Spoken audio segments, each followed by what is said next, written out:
가스 퀘스천 12번째 시간입니다. 12번째 시간으로 제목이 뭘까요? 너 내 신부 맞아? 이게 오늘 12번째 가스 퀘스천 제목입니다. 우리는 교회를 다니면서 그리스도의 신부다라는 말을 굉장히 많이 들었습니다. 어릴 때에 우리가 주일학교 다니면서 찬양도 많이 했고 또 설교도 많이 들었습니다. 근데 정작 우리의 삶을 돌아보면 신부답게 살았는가? 이 부분에 대해서 주님께서 우리에게 물으신다면 부끄럽지 않을 수가 없습니다. 신부는 주님만을 바라보고 주님만을 사랑하고 사모해야 되는데 우리가 신부로서 주님 앞에 부름받았지만 우리는 자꾸 고멜처럼 다른 것들을 내 마음에 사랑하고 또 사모하고 그것들을 탐하고 추구했던 적이 얼마나 많은지 우리 자신을 볼 때마다 주님 앞에 부끄러운 점이 한두 가지가 아니죠. 그럼에도 불구하고 오늘 시간 하나님 앞에 다시 한번 그리스도의 신부에 대해서 우리가 깨달아 또 하나님의 말씀을 통해서 깨달아 알고 또 마음을 다져보는 시간 되기를 간절한 마음으로 이 시간을 준비했습니다. 그러므로 여러분 이 시간에 그리스도의 신부로서 다시 한번 주님 앞에 서시기를 주 예수 그리스도의 이름으로 축복합니다. 아멘. 오늘 본문에 보면 요한계시록 19장 7절에 인류 역사상 가장 찬란하고 영광스러운 순간을 보여주고 있습니다. 우리 주 예수 그리스도, 우리의 신랑 되신 그분과 또 신부된 교회가 함께 혼인잔치를 하게 된다는 그런 내용의 말씀이죠. 참 이 혼인잔치, 결혼식은요 성경에 있어서 큰 주제입니다. 주님께서 이 땅을 창조하시고 역사의 타임라인 속에서 아주 중요한 시기마다 이 결혼식이라고 하는 메커니즘을 사용하세요. 창조 때에도 보면 창세기에 보면 아담과 하와를 갖다 결혼식을 하면서 인류의 역사를 시작하시고요. 또 예수님께서 공생애 하실 때도 공생애 시작하실 때 첫 번째 그 공생애의 시작은 가나의 혼인잔치, 결혼식에서 이러한 구원의 사역을 시작한 것을 볼 수 있습니다. 그리고 마지막에 주님 오실 때에 또 마지막 어린 양의 혼인잔치를 통해서 역사를 마감하시는 것을 볼 때에 참으로 주님은 이 결혼식을 통해서 우리 하나님의 깊은 뜻을 우리에게 전하고 있음을 볼 수가 있습니다. 이 결혼식에서 가장 중요한 게 신랑과 신부죠. 신랑은 예수 그리스도고요. 그리고 그 예수 그리스도를 위하여서 준비되는 신부가 굉장히 중요합니다.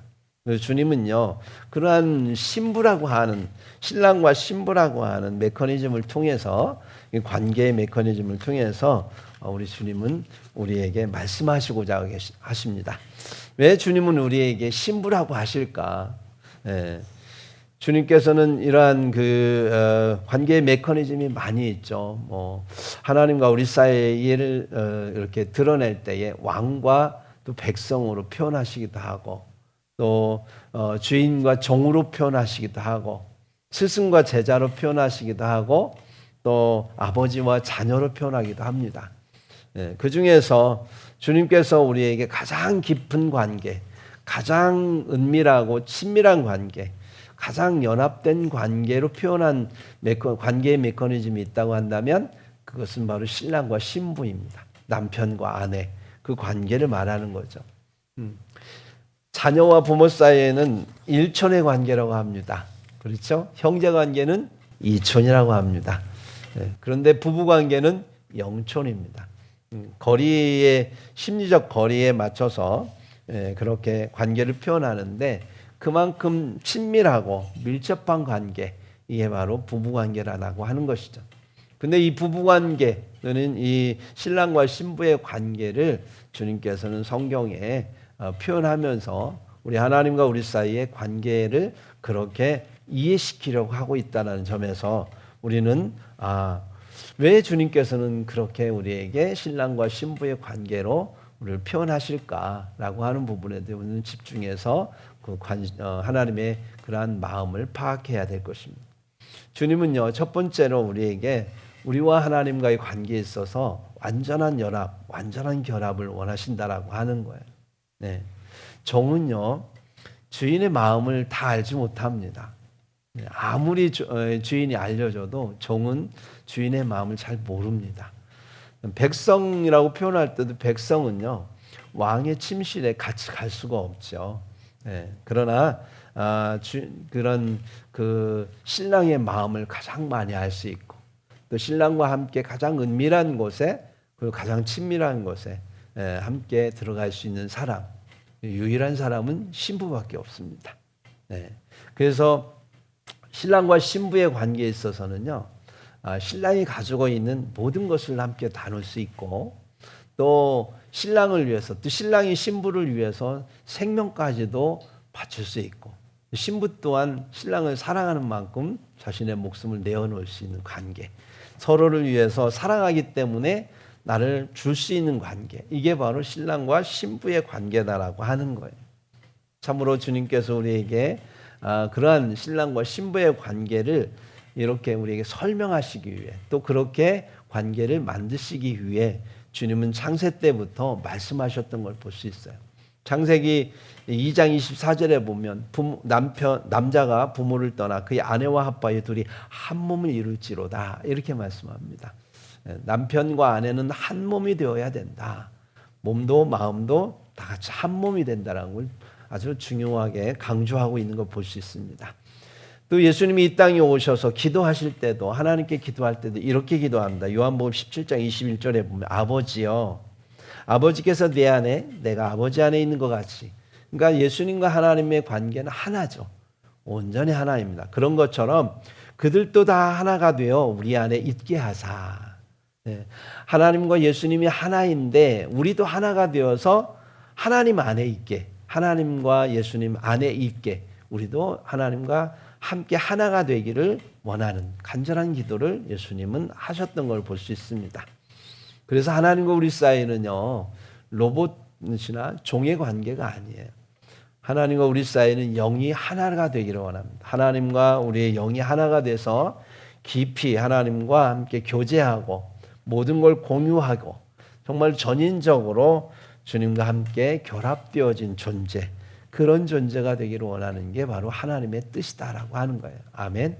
그러므로 여러분, 우리 하나님 앞에 연합하기를 예수님의 이름으로 축복합니다. 주님께서는 신랑과 신부의 메커니즘을 또 우리에게, 그 관계를 통해서 우리에게 원하시는 뜻이 뭐냐면, 두 번째는 친밀한 사랑을 누리기를 원하세요. 이 세상의 모든 많은 관계들 중에서 가장 열정적이고 전인적이고 정말로 그 누구도 이렇게 끼어들 수 없는 아주 독점적인 그러한 관계가 있는데, 그게 바로 신랑과 신부의 관계죠. 거기에 누군가 끼게 되면 큰일 납니다. 그래서 그 서로 간에 사랑하기 때문에 시기하고 사랑하기 때문에 질투하는 관계이죠. 그래서 이러한 그 관계를 주님께서는 우리 가운데 허락하셔서 정말 하나님과 우리 사이는 그 어떤 것도 끼지 않기를 원한다라고 하는 거예요.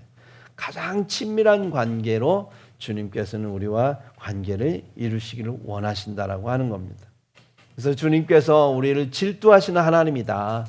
나는 내 하나님 여호와는 질투하는 하나님이다. 출애굽기 20장 5절에 말씀하는데, 그 질투하시는 하나님은 우리를 통제하시기 위해서, 우리를 압박하시기 위해서 그렇게 질투하는 것이 아니라 우리로 하여금 삶 전체를 뜨겁게 우리와 함께 사랑을 나누시기 위해서 주님 우리를 질투하신다라고 하는 거예요. 그 사이에는 어떤 것도 끼지 않기를 바라는 마음이 간절히 있고요. 우리와 가장 가깝게 친밀하게 관계를 맺기를 원하시는 하나님의 그 사랑의 그 표현이 바로 신랑과 신부의 관계다라고 하는 겁니다. 그렇게 하나님은 우리의 관계를 갖다가 열망하고 계신다라고 하는 사실을 우리가 믿으시기를 바랍니다. 아멘. 자꾸만 세상 사람들은, 우리 또한 그렇지만 하나님을 이해할 때 굉장히 하나님 거룩하시고 존귀하시고 뭐 이렇게 하나님을 묘사하다 보면 굉장히 나와는 거리가 먼 분, 저 멀리 계신 분 같아요. 감히 범접할 수 없는 분인 것처럼 느껴질 때가 많습니다. 그래서 어쩌면 주님 앞에서 내가 피해도 숨을 수 있는 것처럼 착각하기 쉬운데요. 주님은 우리가 가장 가까이 오기를 원하시고, 그래서 우리에게 성령을 보내주셔서 지금도 여전히 우리는 볼 수 없지만 우리 마음 중심에서 우리와 함께 가장 가까이 계신다는 사실입니다. 세 번째로 신랑과 신부의 관계의 메커니즘을 사용하신 이유가 뭐냐면 영원한 유업, 하늘나라의 유업을 공유하시기 위함입니다. 네. 신부는 신랑의 신부가 되는 순간 우리 신랑이 가지고 있는 신분과 그 권세, 그분이 가지고 있는 모든 소유를 함께 누리게 되는 영광을 누리게 된다라고 하는 거예요. 참으로 신랑이 왕이면 신부는 뭐가 될까요? 자동으로 왕비가 되는 거예요. 그죠? 시녀가 되는 게 아니고. 네. 신랑이 거지면 신부는 거지가 되는 거겠죠. 네. 신랑에 따라서 신랑이 어떤 신분을 갖고 있느냐에 따라서 신부는 그에게 있어서 신분 상승이 되는 거예요. 근데 신랑이 가지고 있는 어떤 얼마나 능력이 있느냐, 권세가 있느냐, 그분이 가지고 있는 그런 부가 얼마나 되느냐, 이것에 따라서 그냥 신부는 신랑 하나 사랑함으로 인하여서 또 신랑이 사랑해 줌으로 인하여서 그냥 신부는 그 모든 것을 함께 공유할 수 있게 되는, 그 사랑했기 때문에, 사랑하기 때문에 누리게 되는 거다라고 하는 거예요. 신랑에 따라서 신부는 가난할 수도 있고 부유할 수도 있습니다. 하여튼 신랑의 모든 영광, 모든 것이 바로 신부에게 있어서 사랑하기 때문에 모든 것을 누릴 수 있다라고 하는 겁니다. 참으로 예수 그리스도께서는 우주의 주인이십니다. 그리고 또 하나님 나라의 유일한 후사 또는 상속자라고 하신 것입니다. 그래서 로마서 8장 17절에 보면 자녀이면 후사, 또한 후사, 곧 하나님의 후사요 그리스도와 함께한 후사니, 이게 이제 개혁 개정 성경에는 상속자니 이렇게 표현하고 있죠. 그래서 신부된 교회와 성도는 그리스도와 함께 결합되는 순간 우리는 하늘의 그 영광을 누리게 되고요. 하늘의 그러한 영원한 가치와 권세를 이어받게 되는 상속자, 후사가 된다라고 하는 거예요. 우리가 무엇을 했기 때문에 받는 게 아닙니다. 그저 주님께서 우리를 사랑하셔서 신부라고 인정해 주신 것으로, 아멘, 내가 주의 신부가 되겠습니다라고 믿음으로 여러분들이 그것을 수용함으로 인하여서 주님께 받는 선물이다라고 하는 거예요. 주님이 나의 전부가 되심으로 인하여 그리스도의 나라가 나의 것이 되고 그리스도의 풍성함이 나의 것이 되고 그리스도의 신분이 나의 신분이 된다라고 하는 거예요. 그 모든 것을 공유할 수 있는 은혜를 입게 된다라고 하는 것입니다. 할렐루야. 이게 바로 하나님께서 우리에게 주시고 있는 은혜입니다. 우리가 무엇을 했다고? 우리는 단지 이 땅에 주님이 창조하셔서 나와 있을 뿐. 우리가 한 것은 그분의 말씀을 신뢰하고 믿고, 내가 당신의 신부가 되기를 원합니다 라고 하는 그 한마디, 그 믿음 하나로 주님께서 우리를 당신의 모든 것을 주셨다라고 하는 것에 대해서 정말 그리스도인들은 수지 맞은 건 아닙니까? 그렇죠. 사랑합니다. 우리 옆에 있는 분하고 인사합시다. 우리는 수지 맞은 사람들입니다. 아멘. 그 믿음으로 살아가시길 바랍니다. 비록 우리에게 고난이 온다 할지라도 우리를 신부를 준비시키기 위해서 주님께서는 우리에게 짧은 고난을 통해 우리가 준비된다면 우리에게 주님은 영원한 은혜를 우리에게 주실 준비를 하고 계신다라고 하는 점에서 우리는 이 시간 하나님 앞에 영광과 감사를 돌리게 됩니다. 아멘. 하여튼 이 성경에서 말하는 신부로서의 의미, 우리 하나님께서 우리를 신부라고 불러주시는 그 의미를 더 깊이 이해하시려면 우리는 1세기의 유대인의 결혼 풍습에 대해서 알아야 됩니다. 유대인의 이러한 그 결혼 풍습 과정을 보면, 결혼 과정을 보면 4단계로 이루어졌어요. 첫 번째는 약혼하는 관계입니다. 그 다음에 두 번째는 약혼을 한 다음에 신랑이 처소를 예비하러 가는 단계고요. 세 번째 단계는 처소가 예비되면 신부를 데리러 옵니다. 네 번째 단계는 7일간의 혼인잔치가 신랑 집에서 이루어지게 되는, 이 4단계를 통해서 유대인의 결혼 혼인 예식이 이루어지는 것을 볼 수 있습니다. 첫 번째 단계는 뭐라고 그랬죠? 약혼이라고 그랬어요. 예전에 우리 부모님 세대만 해도 약혼이라는 게 있었죠. 저희 때는 이제 거의 약혼이라고 하는 건 안 하는데요. 결혼을 약속하기 위해서 하는 게 약혼이지 않습니까? 약혼을 하고 보통 6개월에서 1년 정도 기다립니다. 그 기간 동안에 참으로 이제 결혼 준비를 하는 것이죠. 그리고 나서 준비가 다 되면 결혼식을 하게 되는데요. 이 유대인의 약혼은 우리하고 좀 다른 게 뭐냐면, 우리들이 생각하는 약혼은 그냥 구두로 서로가 약속하는 거예요. 우리 앞으로 우리 자녀들을 서로 결혼시킵시다. 아니면 우리가 서로 결혼합시다라고 이제 뭐 언젠가 우리가 결혼 준비가 될 때까지 우리가 서로 변치 않고 결혼 약속을 지키라고 이제 약속을 하는 거죠. 구두로 약속하는 거기 때문에 법적 효력이 있을까요, 없을까요?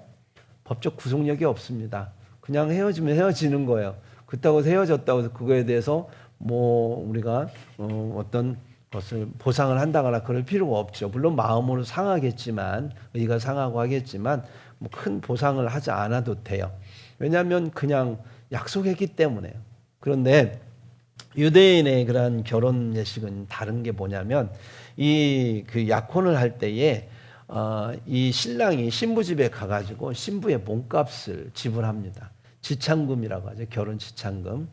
결혼 몸값을 지불하고, 그리고 나서 이제 신부의 아버지가 그런 몸값을 받은 다음에 결혼을 허락해요.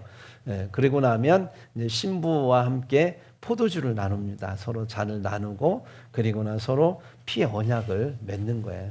그러면서 결혼 언약을 맺게 되는 거죠. 그러니까 법적 구속력을 갖게 되는 이유가 이미 뭘 했기 때문에? 몸값을 지불했기 때문에. 그래서 만약에 약혼이 깨지고 파혼이 되면 어떻게 해요?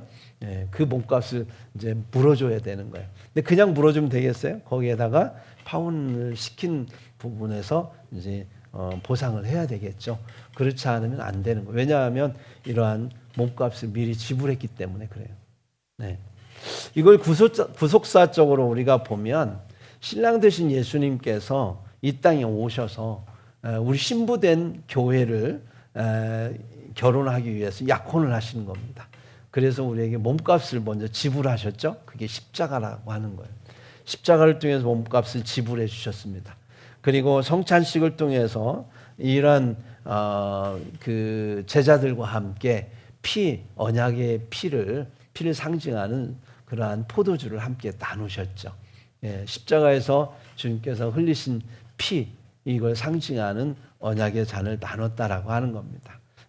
그래서 이러한 유대인의 약혼식이 우리에게 있어서는 그리스도의 십자가를 통하여 주님께서 우리에게 보여주신 은혜다라고 하는 거예요. 그래서 우리는 약혼자들입니다. 아직 결혼식은 하지 않았지만 약혼자들이고요. 법적 구속력이 있기 때문에 이미 주님께서 우리를 위하여 몸을 허락하셨고 우리의 죄값을 다 치르셨기 때문에 우리는 주님의 것입니다. 아멘.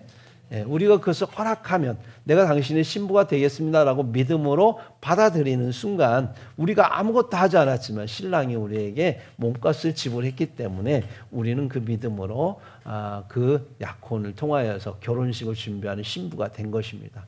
아멘. 두 번째로, 약혼을 한 다음에 어떻게 한다고요? 이스라엘 백성들은요, 신랑이 이제 약혼식이 끝나면 자기 집으로 가요. 그냥 혼자. 왜 혼자 가느냐? 가서 일단은 이제 신부와 함께 거할 그런 신방을 꾸며야 되는 거예요. 그래서 이제 처소를 꾸미는 시간이 한 6개월에서 1년 정도 걸리는 걸 볼 수 있습니다. 그동안은 신부는 뭘 할까요? 신랑을 기다리면서 준비하고 있어야 되겠죠. 정결한 마음으로 준비하면서 신랑을 준비합니다. 근데 신랑이 언제 오냐면 밤에 온대요. 밤에 언제 올지 모르는 거예요. 그러니까 언제 어느 때에 올지 모르니까 신부는 늘 등과 기름을 준비하면서 신랑을 기다리는 거죠. 이게 이스라엘의 그러한 유대인들의 결혼 풍습입니다. 그 풍습을 하나님이 허락하신 이유가 뭘까요? 이것을 구속자성으로 적용하기 위해서 주님은 그들에게 그런 풍습을 허락하셨던 걸 볼 수 있습니다. 그래서 이것을 구속사적으로 적용해 보면 예수님도 마찬가지 요한복음 14장 2절 3절에 보면 내가 너희를 위하여 거처를 예비하러 가노니 가서 너희를 위하여 거처를 예비하면 내가 다시 와서 너희를 내게로 영접하여 나 있는 곳에 너희도 있게 하리라. 이렇게 말씀하셨어요. 예. 신랑 되신 우리 주님께서 약혼식을 하시고 올라가셨습니다. 올라가신 다음에 지금 어디에 무엇 하고 계신다고요? 하나님 나라에 우리를 위한 처소를 준비하고 계신다라고 하는 거예요. 신혼방을 준비하고 계십니다. 예. 그러면서 우리에게 언약으로 우리에게 늘 기억하라고 주신 약속 반지가 하나 있어요. 약혼 반지. 그게 뭘까요? 성령님이세요. 성령님이 우리 안에 계셔서 우리로 하여금 늘 그날을 기억하고 기다리고 신랑 되신 주님을 기다리도록 우리 가운데 역사하신다라고 하는 것입니다. 아멘. 그래서 성령께서 우리 안에 거하시면 늘 신부로서 우리는 겸손히 신랑 되신 주님을 우리가 기다리면서 성령 충만함으로 정말 성령 충만함이 우리에게 기름이 되는 거예요. 그리고 우리에게 말씀이 등불이 되는 겁니다. 그래서 말씀 가운데 우리가 주님의 예배자로 서서 성령 충만함으로 세상의 유혹과 맞서 싸우고 정결하게 준비되는 신부로서 우리가 신랑을 준비하도록 주님께서 우리에게 성령을 보내주셨고 우리는 그렇게 신부로서 준비해야 되는 것입니다. 그래서 우리는 지금 살아가면서 신부로서 단장하고 준비되는 시간이에요. 그렇기 때문에 우리가 무엇을 어떻게 준비해야 될까? 하나님 앞에 물으면서 나가야 됩니다. 세 번째 단계는 뭐라고요? 신랑이 다시 오신다는 거예요.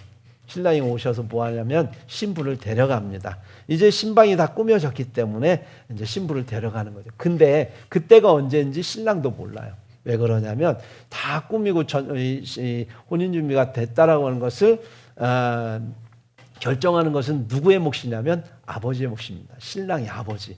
신랑 아버지가 볼 때 이만하면 이제 신부를 데려와도 되겠다라고 이제 신랑 아버지가 허락하는 거야. 그러면 아들아 가서 신부를 데려오너라 이렇게 이제 말씀하는 거예요. 근데 그걸 뭐 자기가 뭐 신방 꾸몄다고 해서 다른 어떤 부분에 대해서 어떻게 준비되는지 모르잖아요. 신랑은.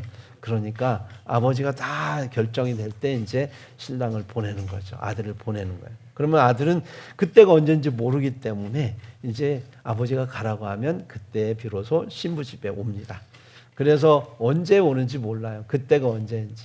그러니까 밤 늦게 올지 12시에 올지 3시에 올지 9시에 올지 모르는 거예요. 그러니까는 등과 기름을 준비하고 신부는 준비하고 있어야 되는 거죠. 그때 신랑 신부들과 함께 와가지고 뭐 합니까? 이 함을 들고 오지 않습니까? 우리나라 같은 경우는 요즘 많이 사라지긴 했지만 함을 들고 와서 막 신랑 신부들이 뭘 앞에서 함을 치고 가면서 막 함사세요 그러는 것처럼 신랑이로다 맞으러 나오라 이렇게 소리 외친답니다. 그러면 이제 이 신부가 맞으러 나오는 거죠. 그리고 이제 맞으러 나오면 어떻게 하느냐? 신랑이 가마에다가 딱 신부를 태워가지고 신랑 집으로 아버지 집으로 데리고 가는 거예요. 이게 이제 유대인들의 풍습입니다. 결혼 풍습인데 이 또한 이제 우리를 구속하신 구속사적으로 보면 마태복음 24장 36절에 그러나 그날과 그때는 아무도 모르나니 하늘의 천사들도 아들도 모르고 오직 아버지만 아시느니라. 그래서 예수님께는 뭐 신랑이 그러잖아요. 신부가 그러잖아요. 우리에게 좀 날짜 좀 알려달라고 막 이렇게 할 수 있잖아요. 마치 삼손이 데릴라가 삼손한테 그러잖아요. 나 사랑하면 알려달라고. 어디서 힘이 나오는지 알려달라고 계속 쪼르잖아요. 그러니까 나중에 삼손이 하나도 안 되니까 마지막에 내 머리 자르면 된다고 하는 바람에 이제 삼손이 결국은 눈을 잃고 막 그렇게 되지 않습니까? 예수님 앞에 우리가 막 조르면 예수님 거짓말할 수 없잖아요. 모른다고 할 수도 없고 아는데 안 알려주면 또 신부된 우리가 뭐라고요? 아시면서 왜 안 알려주냐고 자꾸 또 조르게 되면 난처하지 않습니까? 그러니까 아버지 입장에서 안 알려줘 버립니다. 그럼 아들이 거짓말은 아니잖아요. 나 모른다. 거짓말이 아닌 거죠. 그러니까 하나님께서는 아들에게는 안 알려주셨던 거죠. 그러나 때가 되면 주님께서 아들에게 내려가게 하시는 때가 온다라고 하는 거예요. 그때가 언제냐? 주님께서 보실 때에 모든 하나님의 구원의 사람이 수가 찰 때까지 그 수가 언제인지 모릅니다. 허다한 무리들이 이 구원 받을 때까지 주님께서는 기다리신다라고 하는 거예요. 신부들이 준비될 때까지. 그래서 요한계시록에는 허다한 무리의 숫자를 안 알려줬어요. 유일하게 알려준 숫자는 누구다? 유대인들 14만 4천은 알려주셨습니다. 여기에 대한 분명하게. 왜냐하면 그렇게 알려주셔서 하나님이 어떻게 이 일이 가능할까? 그런데 하나님은 가능하다는 거예요. 그것을 내가 하나님이라는 것을 알려주기 위해서 14만 4천의 숫자를 알려줬지만 이 이방인들에게 소단 무리들에게는 알려주지 않아요. 그 숫자를 안 알려줬어요. 왜냐하면 그걸 알려주는 순간 우리는 그 숫자가 딱 채워지면 더 이상 어떻게 하겠어요? 이제 숫자가 찼으니까 더 이상 전도하지 않아도 되고 더 이상 우리가 노력하지 않아도 되고 또 우리가 정죄할 거 아니에요. 그 숫자를 넘어가면 누구는 뭐 구원 받았네 안 받았네 이러고 그럴 것 같으니까 주님은 안 알려줬습니다. 그러니까 하여튼 주님께서 생각하실 때 이때쯤 됐으면 됐다 싶으면 주님께서는 이 땅에 예수 그리스도를 보내주실 거다라고 하는 거예요. 그때 오실 때 어떤 일이 벌어지냐. 데살로니가전 4장 16절에 보니까 주님이 호령하신답니다. 신랑이로다 맞으러 나오라 호령하신대. 크게 소리 지를 거예요. 나다 얘들아 나다 하면서 오실 거예요. 천사장의 소리 앞에서 막 그 친구들이 외치는 것처럼 신랑이 왔다 맞으러 나오라 떠들 거라는 겁니다. 막 소리칠 거라는 거예요. 그러면서 나팔 소리가 들릴 거라는 거예요. 여러분 그때를 상상해 보세요. 주님이 오실 때에 그 음성을 모두가 들으시기를 예수님의 이름으로 축복합니다. 네, 그때 우리의 몸이 정말 변화될 거예요. 죽은 자들이 먼저 일어나고 산 자들은 변화되어서 공중으로 끌어올려서 공중에서 영접을 하게 된다라고 주님은 말씀하십니다. 그렇게 영접하신 다음에 어떤 일이 벌어지냐. 네 번째 단계는 바로 혼인잔치가 7일 동안 진행이 된다라고 하는 것. 네. 신랑 집에 도착한 신부는 후파라고 하는 그러한 신부 천막에 들어가서 신랑과 함께 7일 동안 함께 혼인잔치를 벌이게 된다라고 하는 거예요. 그때는 정말로 이 땅에서 신랑과 헤어져 있으면서 신랑을 기다리면서 많은 일들이 있을 수 있지 않습니까? 주변에서 많은 유혹들도 있었을 것이고 또 많은 그러한 남자들이 또 막 이렇게 위협하기도 하고 그 모든 것들을 결혼식을 준비하면서 많은 어려움들이 있었을 텐데 그때의 그 어려움들을 갖다가 다 물리치고 결혼식에 참여하게 되는 거예요. 우리 믿는 사람들에게도 마찬가지입니다. 하여튼 요한계시록 19장에 나오는 어린 양의 혼인잔치에 우리가 참여하는 데 있어서 그 준비하는 기간들 가운데 정말 외롭고 고독하고 힘들고 또 주변에서 많은 유혹과 도전들 속에서 우리가 많은 눈물도 흘리기도 하고 속상하기도 하고 마음이 찢어지기도 하고 힘듭니다. 고통 가운데 있었습니다. 그러나 우리 신랑 되신 주님을 만나서 그때에 우리가 혼인잔치를 하게 되면 어떻게 될까요? 그 모든 것을 잊게 된다라고 하는 거예요. 주님은 우리에게 영원토록 그러한 영광과 또한 그러한 기쁨을 주시기 위해서 신랑 되신 주님은 지금도 기다리고 계신다라고 하는 것입니다. 아멘.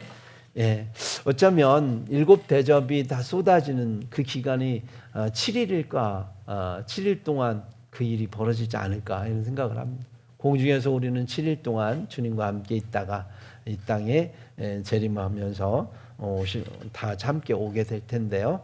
하여튼 유대인의 결혼 풍습을 보니까 우리 주님께서 우리와 함께 어떻게 하실지 여러분 아시겠죠?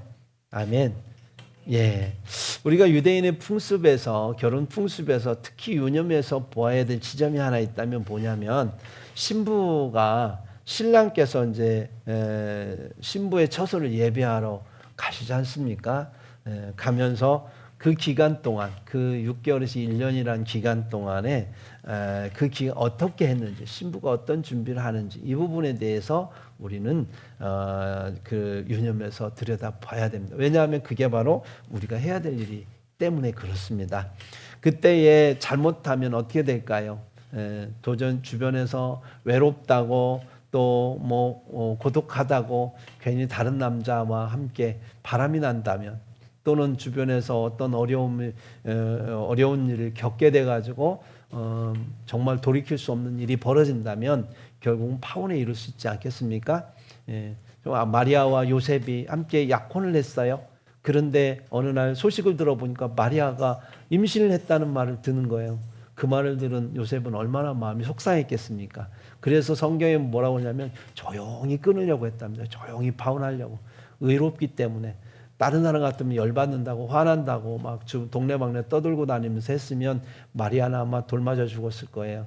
그런데 하여튼 어떤 영문인지 모르지만 아이를 뵀다고 하니까 그러니까 조용히 끊으려고 했는데 하나님께서 천사를 보내셔서 이것은 성령으로 말미암아 예수라는 아이를 뵙기 때문에 데리고 와라고 해서 이제 다행히 파혼이 일어나지 않았지만 그 중간에 그 약혼을 통해서 결혼하는 그 중간의 기간 동안에 뭔 일이 벌어지면 이렇게 일어날 수 있다라고 하는 거예요. 파혼이 생길 수 있다라고 하는 겁니다.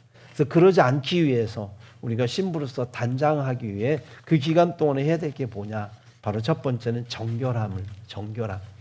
신부에 있어서 생명은 순결에 있습니다. 정결함에 있습니다. 네.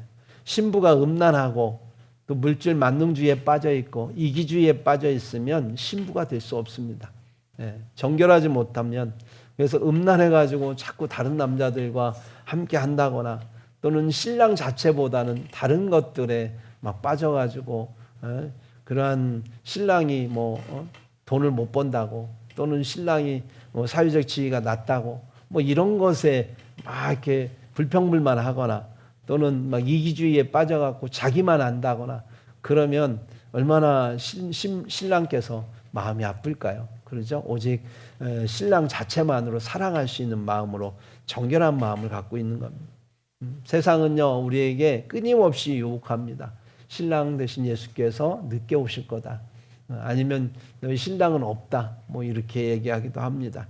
적당히 타협하고 즐기다가 신랑 올 때쯤 되면 그때 가서 아닌 척하고 그때 가서 회개하고 그때 가서 신랑을 맞이하면 되지 않느냐. 굳이 지금부터 이렇게 할 필요가 있느냐라고 하는 거예요. 예. 그런 유혹에 우리가 타협하거나 넘어가게 되면 어떻게 되겠습니까? 우리 신랑 되신 주님 앞에 우리가 주님을 만나면 얼마나 부끄럽겠습니까? 야고보서 4장 4절에 보면 야고보가 이런 얘기합니다. 세상과 벗된 것이 하나님과 원수됨을 알지 못하느냐. 신부로서 그리스도의 신부로서 세상과 벗돼서 세상의 영적인 음란함 속에 빠져서 우상 숭배를 한다거나 또는 세상 것들을 그러한 육신의 정욕과 안목의 정욕과 이생의 자랑에 빠져서 하나님의 성령의 충만함으로 우리의 마음의 눈을 맑게 하고 마음을 깨끗하게 하고 삶을 정결하게 유지해야 될 신부가 그렇지 못하다면 우리 하나님은 우리를 바라보는 예수님은 얼마나 마음이 아플까요? 신부로서 우리가 준비되어야 될 부분은 그러한 성령의 충만함으로 깨끗하고 맑고 정결하게 우리 하나님 앞에 서야 되는 것입니다. 비록 그 가운데 살아가는 동안 고난을 당할 수도 있고요. 손해를 볼 수 있습니다. 그러나 그리스도의 신부로서의 정체성을 가지고 가장 우리가 지켜야 될 건 바로 거룩한 지조라고 하는 거예요. 신랑을 향한 지조, 신부로서의 그러한 마음을 지키는 것. 이게 바로 첫 번째 우리가 가져야 될 신부로서의 마음이다라고 합니다. 둘째는요, 옳은 행실로서 우리의 삶의 옷을 입어야 된다라고 하는 거예요. 신부에게 있어서 필요한 게 뭡니까? 세마포 옷 아닙니까? 웨딩드레스. 우리가 웨딩드레스를 입고 결혼식장에 들어가야 되는데 그걸 준비하기 위해서 그 웨딩드레스는 깨끗하고 순결하고 정말로 빛나야 되겠죠. 웨딩드레스가 막 찢어져 있거나 또는 더럽게 오물이 묻어 있거나 그러면 얼마나 추합니까? 다른 옷과 비해서 이 웨딩드레스에 조그마한 흠이라도 있으면 그건 굉장히 크게 보이겠죠. 주님께서는 그날의 웨딩드레스를 세마포 옷이라고 표현했습니다. 그래서 마태복음 3장 8절에 이런 그 오늘 본문에도 보면 요한계시록에 보면 이 세마포 옷에 대해서 8절에 뭐라고 얘기하냐면 빛나고 깨끗한 세마포 옷이다 이렇게 표현합니다. 세마포 옷, 세마포가 빛나려면 어떻게 해야 될까요? 우리의 삶에 하나님의 그 나라의 열매가 많이 맺혀져야 되겠죠. 또 이 세마포 옷이 깨끗하려면 어떻게 해야 될까요? 회개에 합당한 열매를 맺어야 되겠죠. 그래서 우리 마음 가운데 정말 남을 용서하는 그러한 마음이 있어야 됩니다. 우리의 삶 가운데 가난하고 소외된 자들을 돌아볼 줄 아는 그러한 삶과 마음이 있어야 됩니다. 또 거짓을 버리고 정직하고 올바르게 살아가는 삶의 모습이 우리 가운데 있어야 됩니다. 매일의 삶 속에서 성령에 의해서 한 땀 한 땀 우리의 인격과 삶에 이 세마포 옷이 입혀지는 것, 이게 바로 신부가 신랑에 맞이하는 준비를 하는 신부의 모습이다라고 하는 겁니다. 그런 면에서 여러분 오늘날 살아가면서 하나님 주님 앞에 입고 가야 돼 세마포 옷을 여러분이 입고 계시는지 우리가 우리 자신을 돌아보았으면 좋겠습니다. 지난주에도 우리가 말씀드렸지만 어린 양의 혼인잔치에 참여하기 위해서는 반드시 입어야 하는 옷이 뭐다? 예복인데 그게 바로 세마포 옷이다라고 하는 거예요. 예복을 입지 않고 주님의 나라에 그 혼인잔치에 참여하면 어떻게 됩니까? 쫓겨난다 그래서 그냥 쫓겨나는 게 아니고 손발이 묶여가지고 밖에 어두운 곳에 던져져 버린다. 얼마나 그 상황이 정말 하면 억울하면 밖에 나가서 이를 갈면서 그런 막 슬피 울며 이를 갈미 있으리라 이런 표현을 하는 거 보면 그날에 정말로 그 아름답고 그 행복한 날에 그 쫓겨나가지고 그 땅에 들어가지 못함으로 인하여서 결국 당해야 될 그 고통이 너무나도 크다라고 하는 것을 우리에게 주님께서 우리에게 경고하셨어요. 그러므로 우리가 이때에 정말 입고 갈 세마포 옷을 그 옳은 행실 성도들의 옳은 행실을 우리가 준비하는 저와 여러분이 되기를 예수님의 이름으로 축복합니다. 세 번째는 깨어 기다리는 것입니다. 마태복음 25장에 보면 열처녀의 비유가 나오죠. 열처녀의 비유 가운데 보면 모든 처녀들이 어떻게 했어요? 졸며 자고 있다고 그랬어요. 모든 처녀들이 졸며 잔다라고 하는 거예요. 그런데 신랑이로다 맞으러 나오라 그렇게 외쳤을 때에 모두가 깨어 일어납니다. 그런데요, 그 일어난 10처녀 중에 5처녀는 미련한 5처녀는 등만 준비했다가 결혼식장에 못 들어가요. 그런데 등과 기름을 준비했던 지혜로운 5처녀는 신랑을 맞이할 수 있었고 혼인잔치에 들어갔다라고 얘기합니다. 이 둘의 차이는 기름의 차이라고 했습니다. 둘 다 등은 갖고 있었지만 하나는 기름이 없었고 준비된 기름이 없었고 하나는 준비된 기름이 없었다라고 하는 거예요. 기름은 성령을 의미하는 거고요. 성령에 충만한 이들은 바로 시대를 분별하게 된다라고 하는 거예요. 성령에 충만한 이들은 신부로서 준비하게 된다라고 하는 거예요. 성령에 충만한 이들은 교회를 세우는 일에 전심을 다해서 자신을 드린다라고 하는 거예요. 왜냐하면 교회를 세우는 것, 내 안에 교회를 세우고 또 함께 교회를 이뤄가는 것, 바로 그 교회가 신부요 그리스도의 신부로서 주님 오실 때에 들림받기 때문에 우리는 이 마지막 때에 시대를 분별하고 신부로서 준비되어져서 교회를 세우는 일에 깨어있는 자들은 성령에 충만한 자들은 그 일을 하게 된다라고 하는 것입니다. 그러므로 신부는요 주님 앞에서 깨어있어 주님을 기다리는 자들이다라고 하는 것입니다. 마지막으로 신부로서 단장해야 될 지점이 자질이 있다면 그것은 바로 열정적인 사랑을 마음에 품는 겁니다. 신랑을 향한 열정적인 사랑을 품고 있어야 되는 거예요. 네. 결혼식에서 가장 불쌍한 신부가 누굴까요? 네. 결혼식을 원하지 않는 신부예요. 또 신랑을 사랑하지 않는 신부입니다. 부모의 강요 때문에 결혼해야만 하는 신부 얼마나 불행합니까? 신랑이 아니고 돈 때문에 또는 어떤 다른 상황 때문에 억지로 결혼해야 되는 신부는 너무 불행합니다. 네. 그 신부에게 있어서는 결혼식은 악몽일 수밖에 없고요. 또 그 모습을 바라보고 있는 신랑은 또 행복하겠습니까? 네. 신랑과 신부가 가장 행복한 시간은 서로가 서로를 원할 때, 그 결혼식을 가장 원할 때, 사랑하는 그 신부, 사랑하는 신랑으로 인하여서 그 결혼식은 가장 아름답고 소중한 시간이 될 것입니다. 마찬가지예요. 우리가 결혼하는 신랑 예수님도 바로 율법에 의해서 의무적으로 복종하는 것을 좋아하지 않습니다. 다른 것 때문에 예수님 외에 다른 것 때문에 예수님과 결혼하는 걸 원하지 않아요. 그래서 천국 가기 위해서 예수 믿는 사람을 주님이 싫어하시는 겁니다. 예수님을 믿기 때문에 예수님을 사랑하기 때문에 주변의 모든 것이 주어지는 것인데 우리들은 자꾸 천국 가기 위해서 예수 믿는다라고 하는 사람들이 많아요. 이것은 잘못된 것이고요. 이것은 신랑 외에 다른 것들을 좋아하는 그렇기 때문에 예수님 신랑 되신 예수님을 싫어하십니다. 그러한 사람들은 천국에 가도 그 모든 것들이 금방 질리게 될 거고 영원히 행복할 수 없습니다. 오직 신랑 되신 예수님만 사랑할 때 우리는 어느 곳에 있든지 간에 그곳이 바로 행복한 그러한 신혼생활이 될 수 있고 결혼생활이 될 수 있다라고 하는 거예요. 그런 점에서 오늘 우리가 우리 자신을 돌아볼 때 에베소 교회처럼 계시록 2장에 나오는 에베소 교회처럼 예배도 합니다. 그리고 봉사도 해요. 다 참고 인내하면서 기다립니다. 그렇지만 예수님을 향한 첫사랑을 잃어버렸다면 우리는 이 시간에 회복하기를 원합니다. 예수님을 사랑할 때 모든 것이 의미가 있습니다.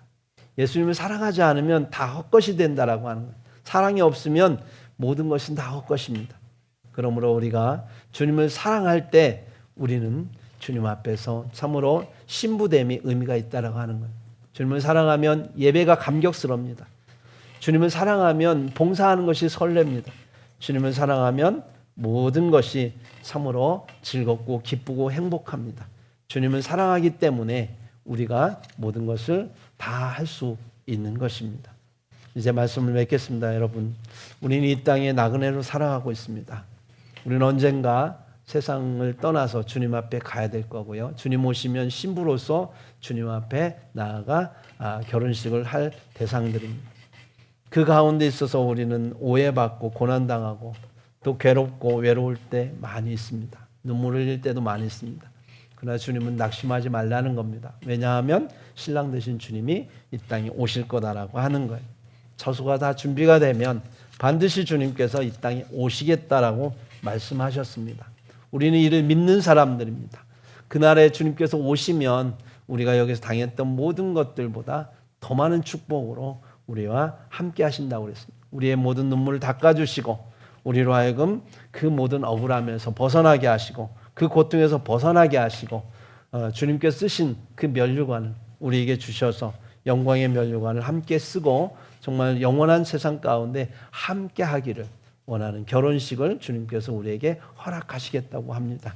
우리가 아가서를 통해서도 늘 주님께서 우리에게 하시는 말씀 들었죠. 나의 사랑, 나의 어여쁜 자여 함께 일어나 가자. 주님께서 말씀하십니다. 그러므로 우리가 오늘 이 시간 주님 앞에 스스로 물어봐야 됩니다. 나는 정말 주님 앞에 신부될 자격이 있는가? 나는 주님 앞에 지금 신부로서 준비하고 있는가? 나는 지금 주님 앞에서 이 세마포 주님께서 준비하러 오는 세마포옷을 잘 준비하고 또 주님 안에 성령의 기름의 충만함으로 항상 주님의 신부로서 준비되고 있는가? 우리 자신을 돌아보면서 오늘 또 주님께서 우리에게 말씀하십니다. 너네 신부 맞니? 주님이 질문하실 때 아멘 주 예수여 어서 오시옵소서 내가 주님의 신부입니다 라고 고백하는 저와 여러분이 되기를 예수님의 이름으로 축복합니다. 아멘. 기도하겠습니다.